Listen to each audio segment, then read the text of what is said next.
Time for us to engage some of our favorite people in the creative arts industry. We're checking out how they are surviving under lockdown. Uncle White is joining me, Chief Moment is joining me, Obi Amponsa, and Nana JC, my quiz master, is also joining.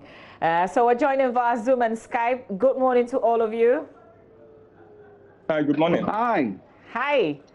Good morning. Great. My favorite Uncle White, how are you doing under lockdown? Well, I'm doing good. And you? What about you? Oh, I'm surviving. Apparently, I'm an essential worker, so I come out every day. No, you are indeed an essential worker. And thanks for coming out. Yeah. And our gratitude also to people like Dr. Ankama, who are holding the fort for us. Yeah. Obi Amponsa, I see you, I don't see you. Are you there? Okay, not quite. But Chief Moment, do I have you? Yes, you have me. Good morning, of course. Good morning to Uncle White. Great. Do you have any? Hi, Chief. Good morning. Are you working on something new under lockdown? Oh yes, absolutely. In terms of the creative lockdown provides us an opportunity to sponsor content. It's just the business that is a bit of a disaster. Yeah, I can understand. Nana JC, can you hear me? Are you live with me? Yes, I can hear you loud and clear. Hey, Masa, but where are you going? Are you not indoors? I am sort of indoors, but not indoors, you know. Okay, I see you. Yes, Thanks for joining us. Good morning to Uncle Ebo and Chief Moment as good well. morning, Nana. Okay, Uncle Ebo, first of all, I want to say thank you for allowing us to share your lessons on relationships under lockdown. But I also have to ask, what's new with you? How have you been managing? Are you cooking something new? Well, Mama V, thank you. You must know that for people like, crazy people like us, this lockdown is God sent. It gives us formal and legal excuse for being anti-social. And so we can work. So we're making the most of it. So yes, I'm working on quite a lot of projects, and I'm hoping that by the end of this week, a number of them will begin to come out. Okay, but this must certainly be a blow because you had quite a number of things lined up. Essentially, I'm asking, has this whole lockdown affected your calendar in any way? Absolutely. I mean, everything has come to a standstill, hasn't it? No productions. We had just before the lockdown, we had a 3-city tour planned with a sponsor already on board, and now all that is on hold. We're not too sure what kind of world we'll be living in post COVID-19. But we're hoping that we'll be able to pick our lives out. But for now, nothing is happening. Yeah. Let me engage Obi Amponsa because I see you now. What's up, man?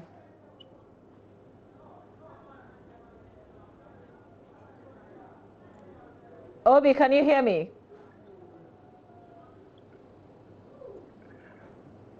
Apparently not. We're going to work on that sound. But let me ask Chief Moment. Chief, for a person like you who is into poetry and also writing plays, what does a moment like this kind of opportunity, what does it give to you? Are you working on things related to what we're experiencing today, or you're just dreaming wilder than what we're doing?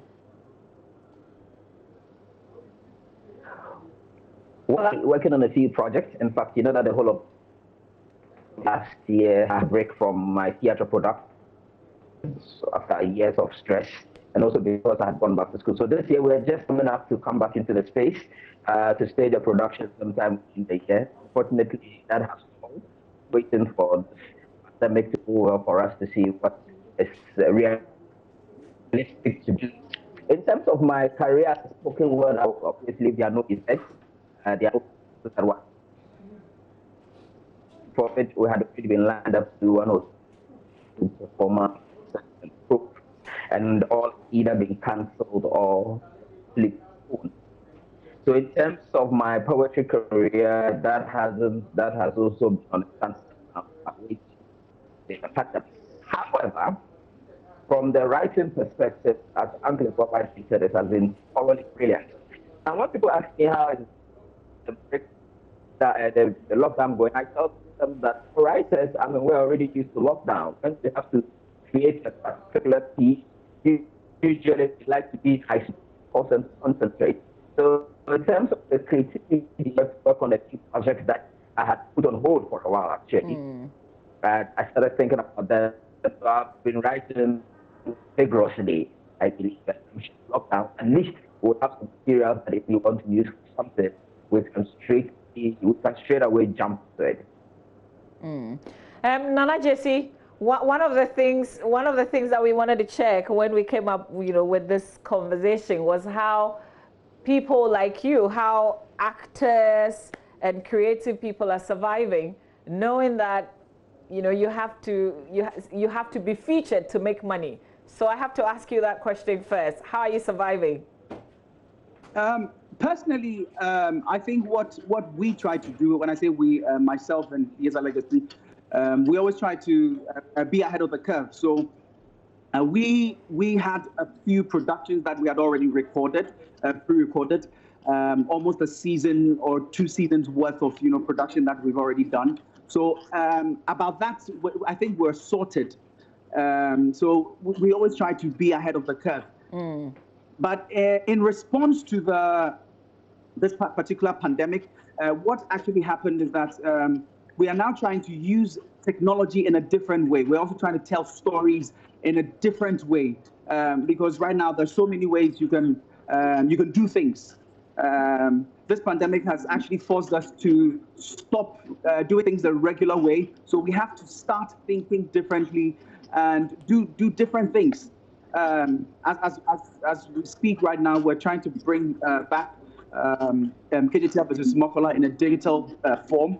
We're bringing on the best comedians, and some of the best actors. Just bring them on and then, create something with this particular pandemic and this particular situation we find ourselves. Okay, and all these things you're talking about, this is virtual, bringing people together virtually? Yes, virtually. We're bringing people together virtually. And in as much as this pandemic is causing what it's causing, I believe it's also forcing us creatives to, think beyond the box, outside of the box and do something different, so that we don't sit on our arse and then say that, oh, Charlie, we can't do anything about it. We have to create still. We have to get to the people somehow. Yeah. And on that note, Uncle White, you've been doing a lot of virtual things even before COVID-19, but I see that you're hanging out a lot more with people. The last one I checked was Reggie Rockstone and his wife that you hanged out with. What is COVID forcing you to do? Sleep a little bit more. I think that the people in my house are the happiest because they see me much more now than before. But in terms of the work, I divide my work into two. I am a writer, and that is a very different lifestyle altogether. And that one is flourishing and prospering under the lockdown. And then there's my work as the CEO of Roverman Productions, and that's a different life altogether. And that is totally on a standstill. It's on suspension. Mama V, the challenge with this, and I hear what Nana Jesse and co are saying, but the challenge really is that because none of us can tell how long this lockdown is going to be, and because we cannot tell so it makes even planning a little bit more difficult. But we'll take it one day at a time. For now, every day that I wake up, I am just grateful to be alive. I check on my staff. I check on members of my group. They're struggling because these are very active people. But this too shall pass, so we can endure it. But Uncle, for a person like you who also employs others, within a period like this, what's going to happen? Is there a master plan? Is there a plan B? Because nobody saw this coming. Yes. How are you managing the situation? Well, for now, I am just happy that my staff are alive and that we can keep going from day to day. I'm just interested in knowing whether they have enough food at home, whether they are obeying the stay-at-home strategy. And sometimes I think that Ghanaians take what we're going through lightly, and we shouldn't do that. I like the campaign that the governor of New York, Andrew Cuomo, launched about a week ago, and he says, always ask yourself, who am I staying home for? So I stay home for. I stay home for mother. I stay home for the children. I stay home. And if people did that, I think we would all hasten the victory over this. But as a CEO, as an employer, I am just happy my staff are well. I'm happy that none of them is in trouble with this virus. And I'll continue to look out for ways in which I can make their lives as comfortable as I can, because that is the duty I owe them. Absolutely. Obi Amponsa, hopefully we can hear you now. Good morning to you again. Hello, Obi. Hi. Oh, finally. Finally. Yeah, were you just joking or this was for real? No, this was for real. I don't know. I think it was the connection. I went into my car, but it wasn't working and stuff. But I think is it better now? Yeah, it's better because you're on the bed. And I understand your car is called Chumwa. Is that it? Yeah, Hyundai Chumwa. So for you as a comedian, how is this period like for you? This period, you mean the pandemic period and the lockdown period? Yes, Obi. Yeah, it's quite tough for me though. As you can see, I'm confined indoors. I've had gigs that have been cancelled. I've had shows that anticipated to be on that we had to call off because of this pandemic. Actually, I should have been in the United. No, UK is United Kingdom. Yeah, the United Kingdom playing a show, but it had to be called off because of the pandemic. So I've been affected immensely. Immensely, I've been affected. But we just pray that this thing goes away soon. Yeah. I want us to talk about the industry as a whole, the kind of damage that COVID-19 will have on the industry. And I want to start that with you, Chief Momen. Because if you look at tourism, for instance, everything is just shut. Everything has slowed down. There are hotels that are laying off workers, obviously because nobody is coming in and you can't keep people and pay them when you're not making any money. For this particular industry, because it had even slowed down with the place, it had just picked up. People were falling in love and patronizing, and now we've come to this point. What kind of damage do you see in the long term that COVID will have on the industry? Well, I mean, you know, already the art space in this country is not exceedingly lucrative. So a lot of artists, you know, are barely scraping a living, and we are doing our best to live hand to mouth, depending on what we're doing. Considering that we are almost looking at a couple of months, revenues died out, and the aftermath of it is because now companies have been squeezed. We would want to assume that even after COVID, because of the effect of the pandemic on their businesses, they're enthusiastic, to sponsor, artistic programs and activities. So definitely the effect would persist even after this pandemic. That's why I want to make this point, because recently Mastercard Foundation, I think, has made available a $90 billion package, to scale business. Usually in a part of the world, when we are thinking about business, we are not thinking about the creative, but we are an integral part of the economy who are actually a lot of people. So I hope that in terms of the criteria for accessing these funds, there will be a criteria the youth, the art or the creative art industry, so playwrights, producing content, people like, my friend Opiam.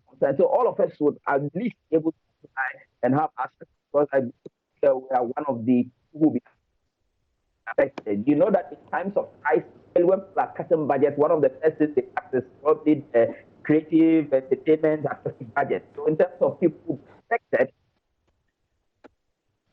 but lastly, there's silver lining that people have been, more or less like indoors for weeks. It's not the ban is lifted. There will be, an exuberance, explore the out, go to the show, go to the farms, go to activities. So that they actually drive or an increase in audience, to organize. So that's the silver lining, right? It's important that there are mechanisms in place access also some relief. We learned that in Kenya, for example, the government makes available, go to UK, Germany, art councils are trying to see how to help out here. I am here to hear any, okay, and I hope that something will happen in. Okay, so I see you're thinking about the stimulus. Let me ask Nana Jesse to also have a bite on this. Nana Jesse, what's your take in terms of the effect on the industry?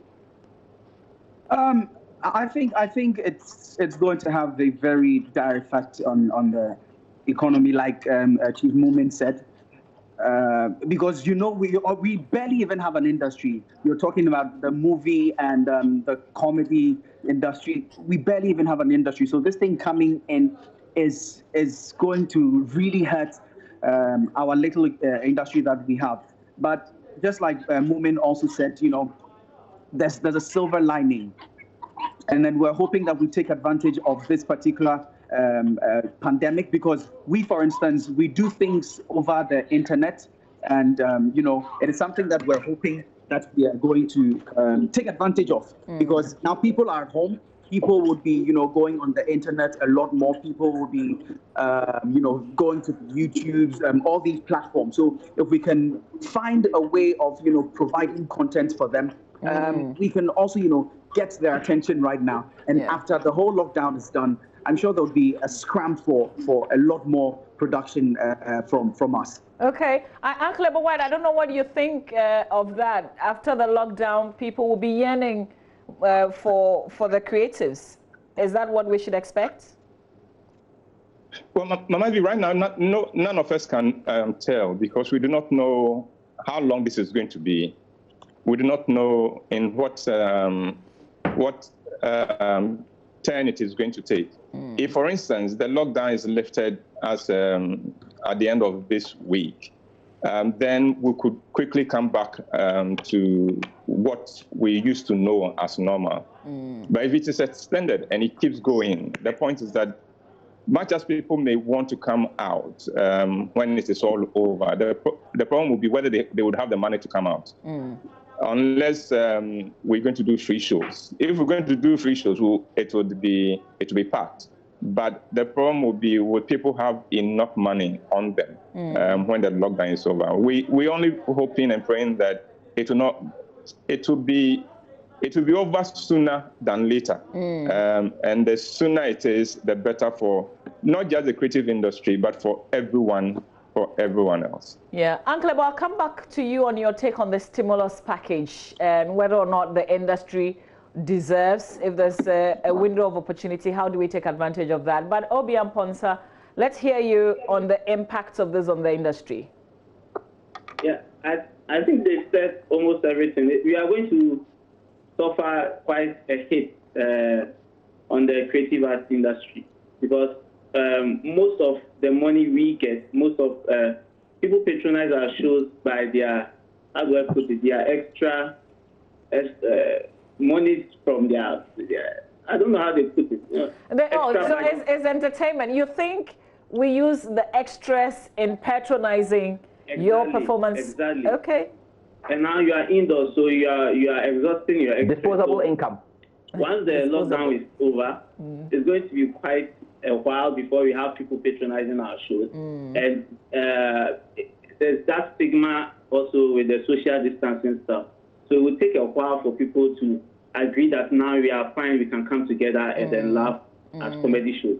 So by the time this whole thing is over, it's going to be quite a turning curve for us in this industry. I just hope that we are able to meet our audience at a point where we all agree, and then we move on from where we have started. Because this year was quite a vibrant year for the comedy industry, and we're all up in arms and then going out. But this had us. Yeah, but Obi, are you able to put what you do? Are you able to sell on digital as well? Are you able to do the YouTube and other channels and make some money from it? So what I am trying to do now is to make use of the digital platform, because now everybody is on their phone. Everybody is looking on their phone, either phone or TV. So and we have YouTube. When you monetize YouTube, they pay something small, not that much for. Like if you held a live comedy show and then people paid and came to watch you.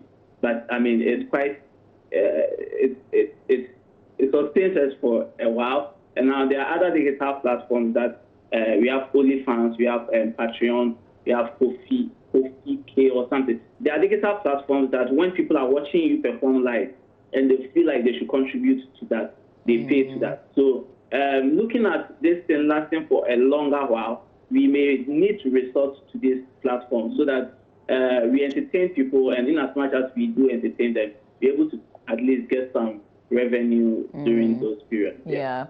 Uncle Ebo, you take on call to digital already, but yes. But are you making money from those platforms? No, we haven't monetized Encore yet. Okay. So I wanted to ask all of you about the stimulus package. I'll start with you, Uncle Ebo White. When we know the modalities, would it be one that you want to tap into, seeing as all of us are suffering under this whole lockdown? Oh yes, as soon as we know the modalities and we know we can qualify and how we can qualify, I think we'll be first in line because nobody is spared in these times. Nobody is immune to it, so it will come in handy. You asked an earlier question: do we deserve it? I don't think that anyone can say we deserve it, but would it be helpful and useful? Absolutely. It will shorten the period in which the creative arts can help us get back to normalcy. Now, everybody's talking about we getting back to normal and things like that. What they don't realize is that will depend on how quickly the creative arts gets back to life again and wakes up after this whole thing. Because that is what defines our normalcy. And so I'm only hoping that it will be sooner, that we'll be able to bounce back. But one way or the other, I think that those of us in the creative space would one way or the other find a way of somehow serving our generation and our communities. Yeah. Nana Jesse, also, is this the stimulus package? Is it one that you're also considering, if it's available? Yes, I mean, why not? I mean, if it's available and we qualify for it, why not? I think everybody deserves, a bit of it, because we're all going through this together. No one is going to say that, oh, I'm the one who benefited from this or most or whatever. And one thing that I also want to talk about is, after this whole thing is done, there's one thing that we might take for granted. That is the mental health of people.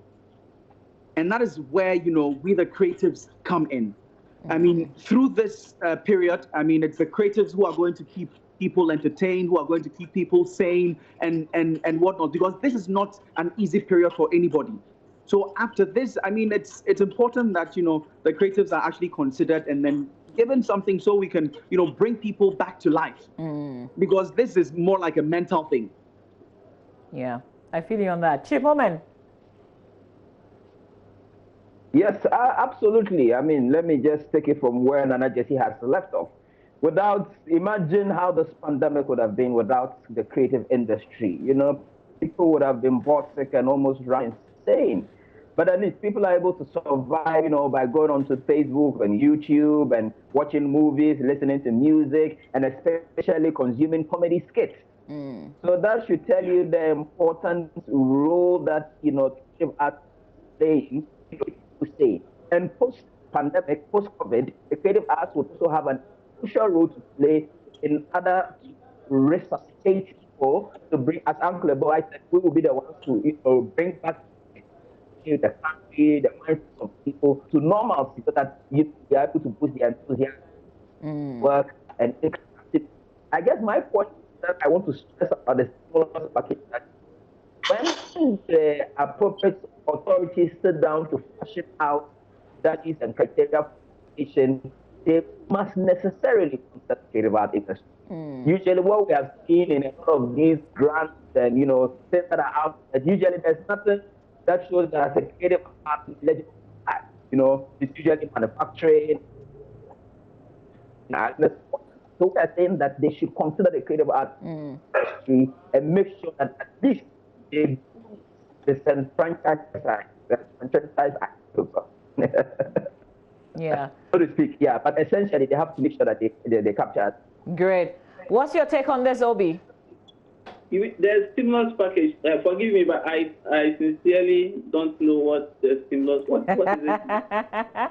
Okay, so, you know, we've all watched the finance minister go to parliament to try and get some money approved so that people, businesses, small business owners can get some relief. So this is essentially the relief, and I'm asking if the industry deserves some relief as well, if it is made available and you know how, is it something that you'll be interested in tapping into? Yeah, very much. Yeah, we would be interested in tapping into this stimulus package that you just explained to me. I'm very grateful for the explanation. In fact, we really need it. We need it to make people not depressed during this time. People thought that staying at home, being alone by yourself was fun until it became a 3-week extension. And then we all realized, no, we need something to catalyze us in our current state in our homes. And that is what creative art we do. That is what we do. We make you forget your worries for a while. And now Ghanaians need to forget more of these worries that we are going through. In fact, when you put on your TV and you look at the numbers and how they are going up, you are tempted to ask yourself, why am I staying home? You understand? So more often than not, the news rather scares people a bit. But when we come in to add some humor, to add some a twist to the daily stuff you see on TV, the daily stuff you hear on radio, it actually helps and then improves people's mood. So I believe we should be a part of this stimulus package. I believe we creatives deserve a part of it. Okay, great. All right, so we have to end the conversation here. Just one more thing, and anybody could come in, or maybe I just want to start. Uncle White, what would have been your typical routine on a Friday? Oh, by now, I'll be in the studio preparing for Encore, checking with the guests we're going to have, checking with the technical team to be sure that we are on, checking to see whether our internet connection is up to it. And so that would be what I would have been doing. By now, I would be getting ready to go to the studio. My script would have been done, my questions prepared, or my presentation prepared, and stuff like that. So that is what would have been happening today. And now you're on lockdown. Yeah, now I'm on lockdown, getting on the nerves of everybody around in the house. I think they can't wait. They can't wait for the lockdown to be over so that I can get out of the house. All right. Even though they have always wanted me to be in the house, but now they you're realize, too much. like Obi said, they realize it's not fun. It's not that much fun. Yeah. Okay, Nana Jesse, what would you have been doing? I see you're in the studio of Love FM. Yes. I mean, essential workers. We are the important ones. Okay, good for you. Enjoy it, but stay safe. Chimomen, you're drinking something there. That's unusual around this time on a Friday. and stuff like that. So it's my fault. But on a Friday, if I didn't have any performance or meetings, I would have probably been like this, getting ready to go to the mosque later in the afternoon.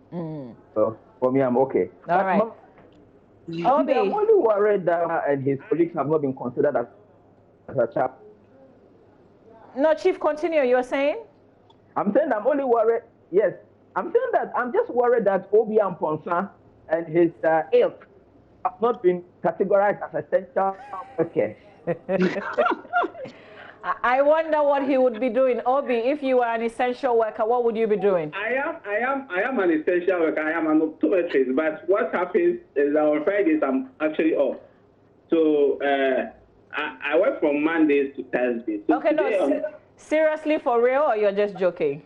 What is for real? No, because I know that you stopped practicing. Or are you still practicing? No, I haven't. I'm a freelancer. I'm a freelance optometrist.